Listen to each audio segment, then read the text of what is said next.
कि पत्थर जो मारता है वो देशद्रोही होता है। तो भारतीय जनता पार्टी के कार्यकर्ता, नेता नरेंद्र मोदी, अमित शाह, योगी आदित्यनाथ, तुम सब देश हिंसा परमो धर्म। उसके बाद गीता का उपदेश है, सर काट दो उनका जो देश का नाश करते हैं या मानव जाति का नाश करते हैं। गीता उपदेश है, मैं तो नहीं कहता। तो माननीय सुप्रीम कोर्ट जी क्या आग है बेटा, सड़क पे मिलके देख ले, तो मिल के देख ले और अपने जितने 100, 50 हजार, 10 हजार है ना, संगीत सोम को बोल जाकर के ले आए। पूरा भारत उखड़ के ऐसा तोड़ेगा ना तुम लोगों को, तुमको छठी का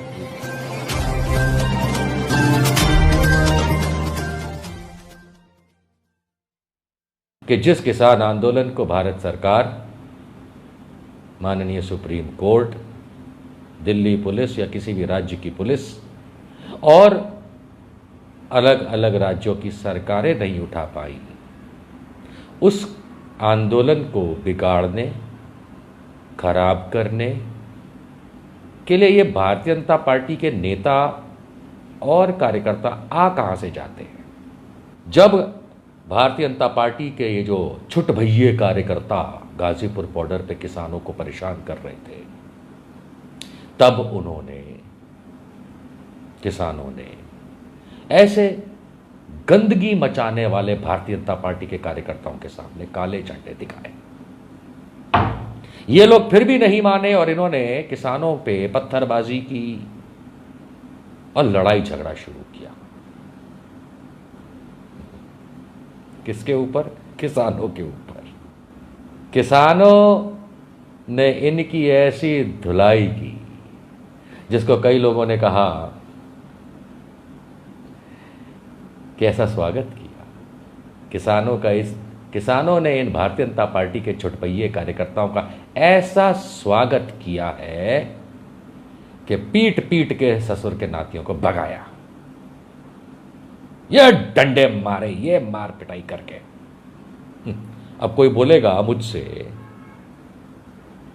कि भाई ये मैं हिंसा को प्रोत्साहन दे रहा हूं। नो, अगर मेरे गाल पे कोई तमाचा मारेगा तो बदले में मैं 10 लठ ठोक दूंगा।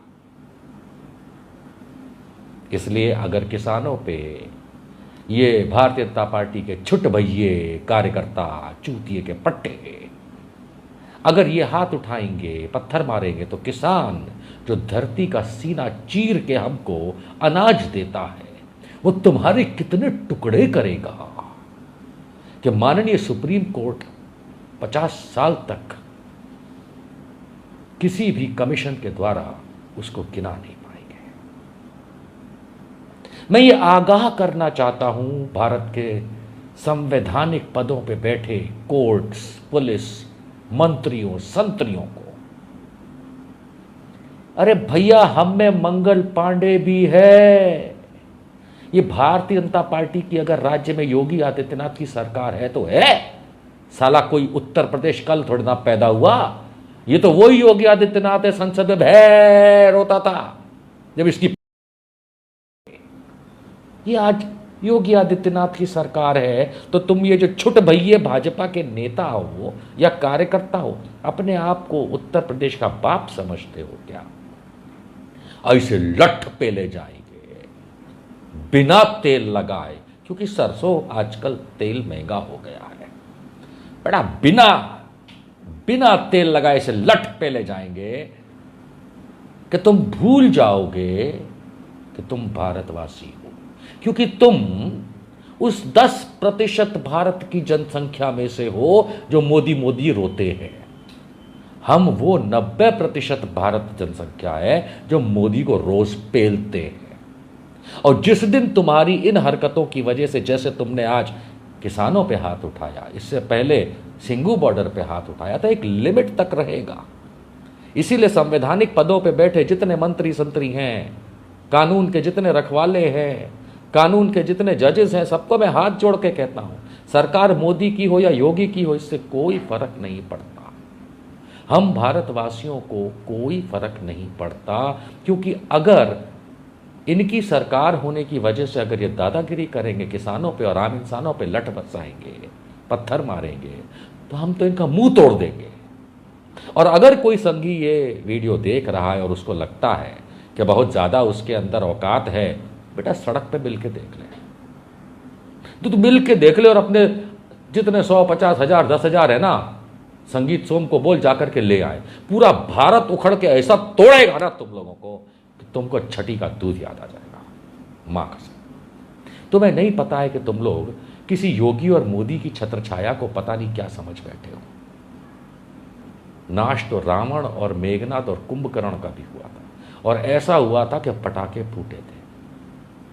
ये मोदी योगी को तो हम लोग जनता देख लेगी, लेकिन अगर तुम ये भगवाधारी चूतिए जितने भी अगर ये सोचते हो कि तुम आम जनता को, किसानों को, जो तुमको ये अनाज खिलाता है, जिसको खा के तुम दम दिखाते हो, कहीं पहलवान ले आओगे, अबे ले आओ, बंदूक चलाओगे चलाओ, बदले में हिंदुस्तान यानी कि मेरा भारत यानी कि इंडिया अगर खड़ा हो गया ना, ऐसा पेलेगा ना, तुमने सोचा नहीं होगा। मुझे भी कई बार कई जगहों पे कमेंट आते हैं, अरे तुम कोई आरएसएस से लड़ पाओगे जमीन पे। कौन आरएसएस? झांट बराबर नहीं है आरएसएस इस जगह पे, झांट बराबर नहीं है। कितने आरएसएस के लोग हैं? कितने आरएसएस के लोग हैं? 1 लाख, 10 लाख, 1 करोड़, 2 करोड़? बस इस देश की जनसंख्या 135 करोड़ है। खड़ी होगी तुम्हारे 2 करोड़ के ऐसे झांटों में आग लगाएगी ना, बेटा अग्निशमन यंत्र भी काम नहीं आएगा। मैं बता रहा हूं, क्योंकि ये दादागिरी, मार काट बहुत हो चुका है, बहुत हो चुका है। एक बात में समझ लो, एक लाइन में, ये वो किसान है जिस पे तुमने हाथ उठाया, पहले भी उठाया था। अबे मैं तो तुमको हिजड़ा भी नहीं बोल सकता, क्योंकि हिजड़ा भी बड़ा इज्जत का शब्द हो गया आजकल, और हमेशा से था। तुम तो हिजड़ों से भी गए गुजरे, छक्कों से भी गए गुजरे हो संघियों। तुम किसानों पे हाथ उठाते हो, पत्थर मारते हो। और by the way, hello Yogi Adityanath, chief minister Uttar Pradesh, वो पैलेट गन कहाँ गई भैया? ये जो पत्थर मार रहे थे भाजपा के कार्यकर्ता किसानों पे, तो तुमने पैलेट गन क्यों नहीं निकाली? जब साला कश्मीर के अंदर होता है तब तो भाजपा बड़ा पैलेट गन आर्मी को बोलती हो, फौज को बोलती हो, पुलिस को बोलती चलाओ इन पे, हैं? कश्मीरियों पे तो बड़ी पैलेट गन चलाई। अब तुम्हारे लोग जब पत्थर मारते हैं तब ये देशद्रोही नहीं हुए गांडू? इन पे पत्थर, इनको पत्थर चलाने वाले स्टोन पेल्टर्स नहीं गिनोगे? इन पे तुम नहीं पैलेट गन चलाओगे? यही तुमने किया था बंबई में भी, यही किया था तुमने महाराष्ट्र के अलग अलग कोनों में, कि जब भारतीय जनता पार्टी के लोग स्टोन पेल्टिंग करते हैं, पत्थर मारते हैं, तब तुम्हारे पिछवाड़े आग नहीं लगती, तब इनको तुम। तो मैं कहता हूं, ये जितने भी भारतीय जनता पार्टी के नेता, ये अमित प्रधान, तुम जो कोई भी हो, बुलंदशहर हो, इंडिया हो, मैं नहीं जानता तुम कौन हो, तुम और तुम्हारे जो लोकल गाजीपुर के लोग, भारतीय जनता पार्टी के जो कार्यकर्ताओं ने 30 जून 2021 को भारत के किसानों पे, उत्तर प्रदेश, उत्तराखंड और अन्य राज्य से जो वहां इकट्ठे धरना प्रदर्शन में बैठे हैं, इन पे तुमने जो पत्थरबाजी करी, तो तुम वही देशद्रोही कहलाए हो जैसे कश्मीर के लिए तुम कश्मीरियों को कहते थे कि पत्थर जो मारता है वो देशद्रोही होता है। तो भारतीय जनता पार्टी के कार्यकर्ता, नेता, नरेंद्र मोदी, अमित शाह, योगी आदित्यनाथ, तुम सब देशद्रोही हो, क्योंकि कई लोगों ने पत्थर चलाए आज किसानों पे, वो देशद्रोही, और तुम लोग अपने डाल के सोते रहे, तुम भी देशद्रोही। पैलेट गन तो तुम लोगों पे चलनी चाहिए। है? उत्तर प्रदेश पुलिस मुझे पकड़ लेगी, पकड़ ले। दिल्ली पुलिस पकड़ लेगी, पकड़ ले। राजस्थान पुलिस पकड़ लेगी, पकड़ ले। सच बोलने के लिए जेल जाने के लिए हाजिर हूं। ये रहा मेरा कॉलर, आप डाल दो जेल में। सच बोलता हूं, माननीय सुप्रीम कोर्ट को भी बता देता हूं मैं, क्यों ये पत्थर मारने वालों को, आज भारतीय जनता पार्टी वालों को हम देशद्रोही ना कहें। इन्होंने किसानों पे पत्थर चलाता, ये है कौन चूतिए? अरे गली के साले गुंडे हैं ये। इन गुंडों को पकड़ करके इसी तरह ठोकना पड़ेगा जैसे ये चाहते हैं। इनमें बहुत पर निकल आए, इनके पर भी काटे जाएंगे और बकरीद भी मनाई जाएगी। अबे हद होती है यार, साला तुम किसानों को मारोगे, पत्थर मारोगे, देशद्रोही भारतीय जनता पार्टी। तुम पैलेट गन मारनी चाहिए थी इनको, लेकिन योगी आदित्यनाथ के लोग हैं। औकात नहीं योगी आदित्यनाथ के अंदर कि अपने पुलिस वालों को बोले कि इन को पैलेट गन मारो, नहीं औकात। देखो भैया, ऐसा है, 2-3 करोड़ संगियों तुम समझ लो, तुमने बहुत उंगली कर ली, अब तुम मारे जाओगे। हाँ, तुम्हारे तरीके से तुम लोगों को मारते हो तो तुमको भी मारा जाएगा, क्यों ना मारा जाए। हाँ, सिविल अनरेस्ट हो जाएगा, तो कर तो रखा है तुमने। माननीय उच्चतम न्यायालय के chief justice of India Ramana साहब, हाथ जोड़ के मैं आपसे पूछता हूं, क्या ये सिविल अनरेस्ट नहीं है कि एक पार्टी विशेष के लोग, आरएसएस के पिल्ले, ये विश्व हिंदू परिषद, बजरंग दल टाइप की जो ये छक्कों के घूमते हैं ये साले, ये अगर देश में अनरेस्ट नहीं कर रहे हैं सर, तो ये क्या कर रहे हैं? और इस अनरेस्ट का जवाब क्या है कि हम अपनी नाक नीचे करके बैठे रहें? पुलिस तो कार्रवाई करेगी नहीं, क्योंकि इन्हीं के बाप दादा बैठे हुए हैं सरकार में। स्वाभाविक सी बात है कि कानून भी कार्रवाई नहीं कर पाएगा, क्योंकि यही पुलिस जो है गलत सलत सारे के सारे एविडेंस मिटा देती है। क्या हम लोग नहीं जानते? तो हम इस देश में चुप कब तक रहेंगे और क्यों रहेंगे? क्या हमारा अधिकार नहीं है कि हमको मार पड़े तो हम मारे इनको, इनकी टांगे तोड़ दे, हाथ तोड़ दे? नहीं, क्यों नहीं है हमारा अधिकार? अपनी खुद की सुरक्षा करना हमारा अधिकार है। पूरे भारतवर्ष में और खास करके उत्तर भारत में चल रहा है कि जिसके अंदर आत्मरक्षा के लिए भी हमारे पास अधिकार नहीं बचेगा क्या? हम आम जनता हैं, ये भगवा ओढ़ करके, तिलकधारी घूम करके चूतिया बनाते हैं, लोगों को मारते हैं, तो क्या इनको नहीं मारा जाना चाहिए? ये सवाल मैं आप लोगों पे छोड़ता हूं, माननीय चीफ जस्टिस ऑफ इंडिया पे छोड़ता हूं, कि कब तक यही चलता रहेगा कि पहले मार खाओ, फिर जाके पुलिस की रपट लिखाओ, पुलिस रपट लेगी नहीं तो आप कोर्ट में आओ, कोर्ट आकर के क्या करेंगे साहब, क्योंकि पुलिस ने तो एविडेंस सारे मिटा दिए हैं, मामला हो जाएगा ठंडा। क्यों बैठे रहे साहब चुप?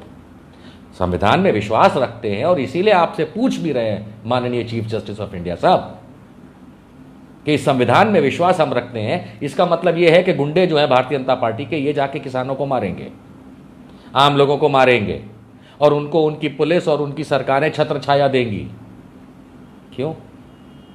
और उसके बाद आम इंसान कुछ कर नहीं पाएगा। माननीय चीफ जस्टिस ऑफ इंडिया साहब, अगर हम में गांधी है तो थोड़ा सा नेहरू भी है, थोड़ा सा नेताजी बोस भी है, थोड़ा सा भगत सिंह भी है, अशफाकुल्ला खां भी है, थोड़ा सा चंद्रशेखर आजाद भी है। एक लिमिट तक अहिंसा परमो धर्म, उसके बाद गीता का उपदेश है, सर काट दो उनका जो देश का नाश करते हैं या मानव जाति का नाश करते हैं। गीता उपदेश है, मैं तो नहीं कह रहा। तो माननीय सुप्रीम कोर्ट जी, क्या हमें यह अधिकार नहीं है कि हम अपनी आत्मरक्षा में ऐसे हरामजादों को खत्म करें? नहीं, जान से नहीं, इनको तो हाथ बांध के, पैर बांध के जेल में डालेंगे, बस उतना ही खत्म करें। और ज्यादा आज्ञा हो तो इन सालों को पाकिस्तान भेज दें उठा उठा के। 130 करोड़ जनसंख्या, इन 2-3 करोड़ को हाथ पैर बांध करके पाकिस्तान ले जाएगी, इमरान खान इनको CAA वहां का कर लेगा। अरे क्या तमाशा है ये, एक लिमिट होती है। खैर, मैं सिर्फ इतना ही आप लोगों के सामने पेश करना चाहता हूं कि किसानों को परेशान करने के लिए जो राजनीतिक टंटे चल रहे हैं भारतीय जनता पार्टी के, इसका असर ये होगा कि अब बहुत मार खाएंगे ये संघी। घर में छुप के बैठ जाना ज़रा सा भी। और वैसे भी मैं देख रहा हूँ आजकल दिल्ली में, राजस्थान में, मध्य प्रदेश में, उत्तर प्रदेश में, गुजरात में, जहाँ जहाँ मैं भ्रमण कर रहा हूँ, भारतीय जनता पार्टी वाले अपनी गाड़ी के सामने झंडा नहीं लगाते, पता है मार खाएंगे साले। अपना चैनल, आपका चैनल, समाज का चैनल, देश का चैनल NV News 24/7 को आप लाइक करें, सब्सक्राइब करें और ज्यादा से ज्यादा इसकी वीडियो को शेयर करें, ताकि हर खबर को मैं आप तक आसानी से